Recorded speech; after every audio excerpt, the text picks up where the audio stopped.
En 1993, Maria Mess et Vandana Shiva publient Écoféminisme, un ouvrage majeur pour le mouvement écoféministe, mettant en exergue les liens intrinsèques entre femmes et nature.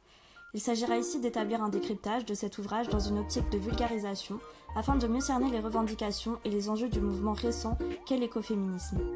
Dans un souci de reconnaissance du travail scientifique, vous trouverez les références bibliographiques auxquelles nous faisons allusion en dessous de cette vidéo. Rentrons maintenant dans le vif du sujet. Il suffit de suivre l'actualité et d'observer la société mouvoir pour déceler les préoccupations auxquelles elle est confrontée. Comme le met en exergue l'historien Alexis Vrignon pour 20e siècle revue d'histoire, c'est entre les années 60 et 70 qu'on voit émerger en France et dans le monde des associations de protection de la nature et de l'environnement. On assiste alors à la jeunesse d'une véritable conscience environnementale. C'est également dans les années 60-70 qu'a porté le mouvement féministe.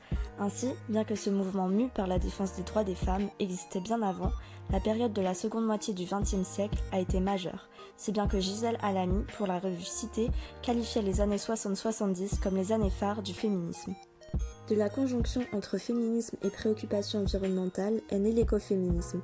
Né de la rencontre entre aspiration féministe et lutte écologique, l'écoféminisme est un mouvement qui, comme le met en avant la sociologue Arielle Salé, insiste sur les liens historiques entre domination du patriarcat et dégâts environnementaux.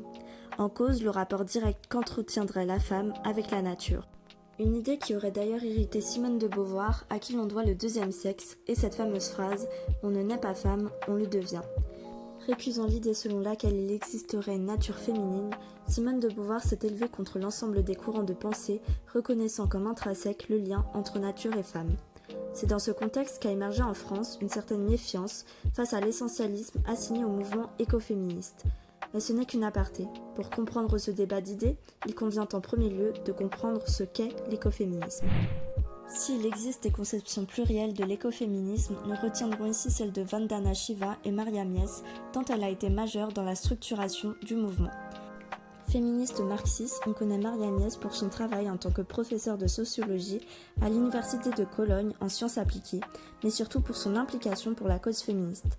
C'est ce qui l'a poussée à écrire Femme, la dernière colonie, ou encore le patriarcat et l'accumulation à l'échelle mondiale, défendant l'idée selon laquelle la subordination à laquelle ont longtemps été assignées les femmes est liée aux effets de la colonisation et de l'exploitation capitaliste.